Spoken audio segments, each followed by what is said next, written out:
everybody. So let's just take a look at two opportunities on the ES. So you were at 57.30 was a low, and then you made a lower low, 57.20. As it broke 57.20, it was not confirmed by volume. It was not confirmed by volume. You have here this low, and then you have a lower low, and you can use any volume indicator. So this right here makes a low, and this is higher low. So something's off. And buyers came in and just took the price up.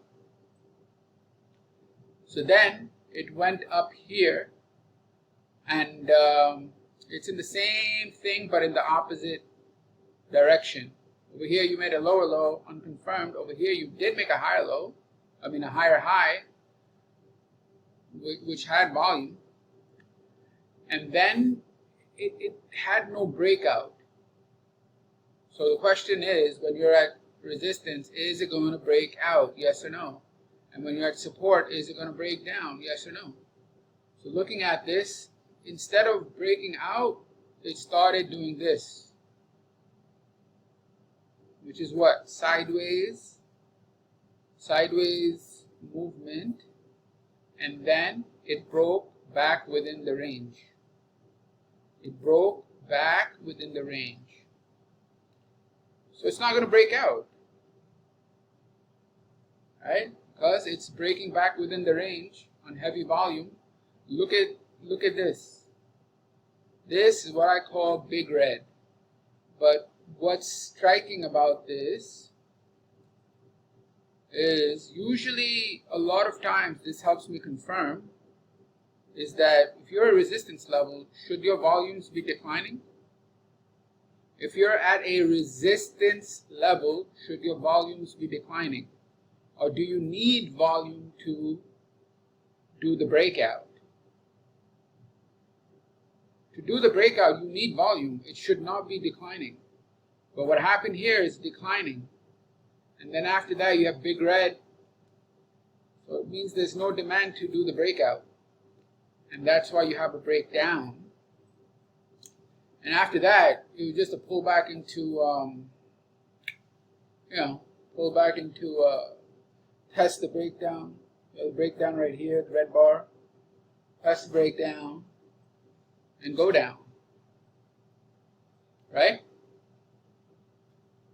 So that's it. That's the move. And then when it gets to this area, it starts moving sideways until you have a similar situation of lack of supply. There's a lack of supply. You have lack of supply, demand comes in. You see? Is supply is supply increasing or decreasing? It's decreasing, demand comes in, big demand. And I want to make this really clear. This is one of the ways a turn happens. Yes, there's a climax and all of that, but this is the other way, which is there's a couple of ways that turns happen. One is that what you learn, climax, automatic rally, secondary test, and all of that. But the other way is what I'm showing you here. All right. So supply decreases. Heavy supply, ding, ding, ding, decreases, and you have a reversal. Similar here, you had demand decreases and has a reversal. So these are not disjointed. These are not separate. One is leading to the other. Again, one is leading to the other. Let me see if it was here as well. This is more of the, the climax, which you're very familiar with. Where it goes down, down, down, down, and it exhausts, and then you have a test here and a test here. So you get your climax, secondary test, and another test. Climax. Down. This is your climax. that's your secondary test, and there's your whatever it is, the sign of strength. Climax, test, sign of strength. But the other way is this. All right. Now sometimes it looks like a climax, and then you have two tests after it and a reversal. But the point is, whichever way you think about it, you're going to have that declining volume. All right. Here too, you have that declining volume. So you must pay attention to these, these declining volumes. All right.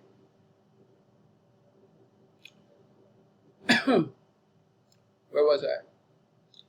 So here, and then the demand comes in and takes it up only to sweep the highs, right?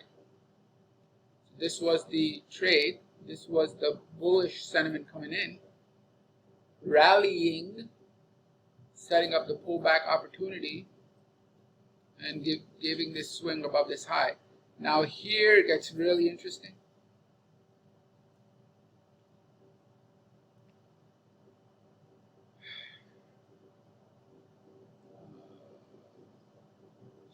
I forgot, there was something I wanted to show. Maybe this. Oh yeah.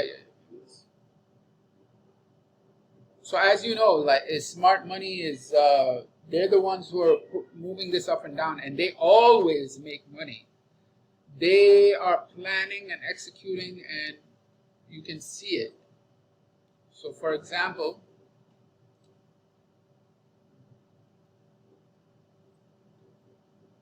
at this high, they're going to sell high, right? Sell high.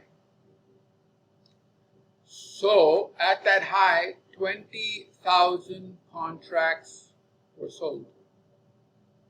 Right up here. After the 20,000 was sold, the market has a big red.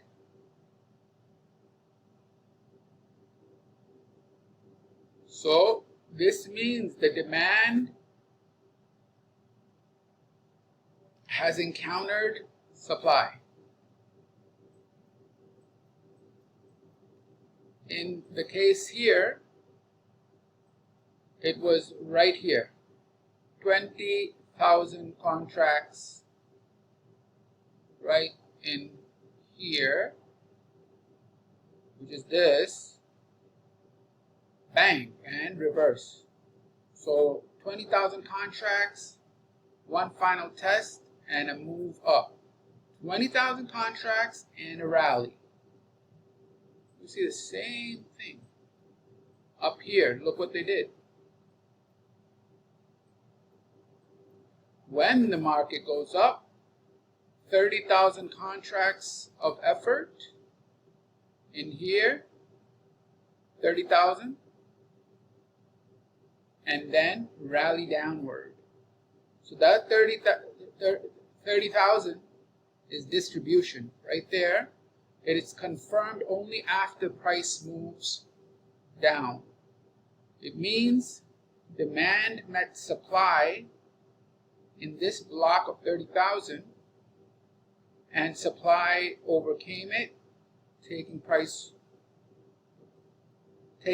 lower. Similarly, here, supply meets demand here, and then that happens.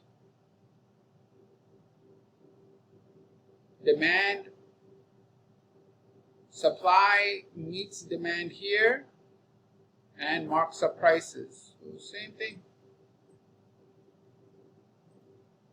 We're closer, so this is demand meets supply, marks down prices.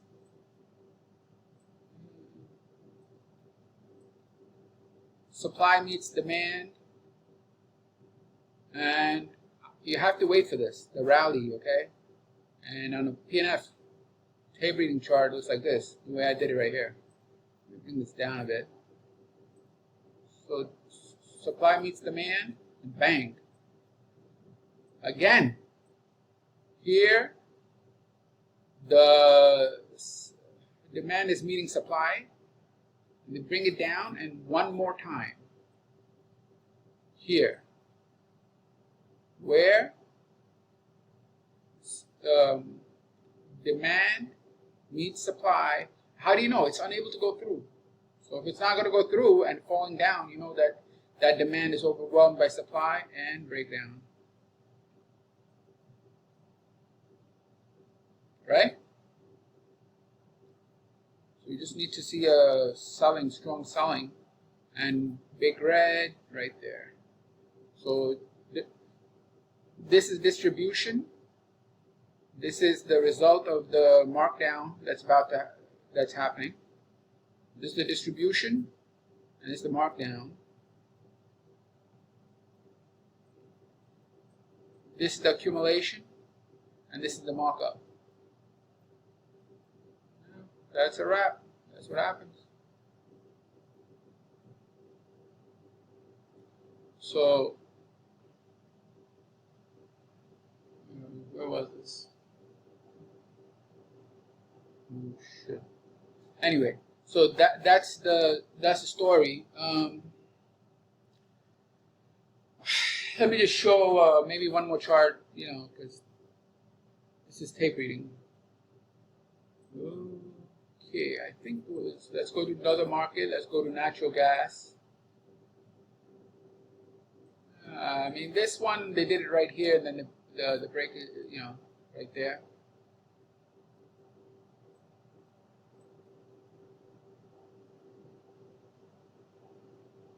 There's the break. So if you see this selling, right, you have to wait for the break. Otherwise, it's not this is the effort or the distribution. That's the break. And where's the chart? And this is the effort right here. And they do one final move up and rally downwards. That rally downwards is really important. And then guess what? When it pulls back, this is the level that holds price 1, 2, 3 times. Bang, bang. See?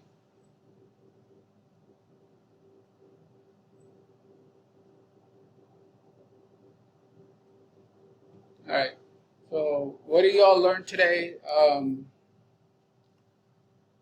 Well, first thing is, when you're using wave volume, what you want to see is typically declining volumes followed by a rally reversal. They help confirm one another, meaning there's no selling pressure, demand comes in. If there's no demand pressure, selling comes in. No demand, selling. No supply, buying. That's really, really important. Other than that, you want to take a look at this behavior around support and resistance. All right? And then finally, typically at these areas, you will see a print, an accumulation or distribution print. I showed you the accumulation print was right here in this area, and the distribution print was right here in this area. And then finally, it needs to have a rally. Without a rally, it means nothing. Because the price needs to confirm that volume, because you don't know what that is. You don't know what that is. The market will tell you. And when it's rallying on big volume and marking up, then you confirm that it's accumulation. And if it's going down on big volume, rallying down on big volume, then you confirm that it's distribution. Then you can classify, the volume print as accumulation or distribution. All right, and that's all, folks. Take care. Bye.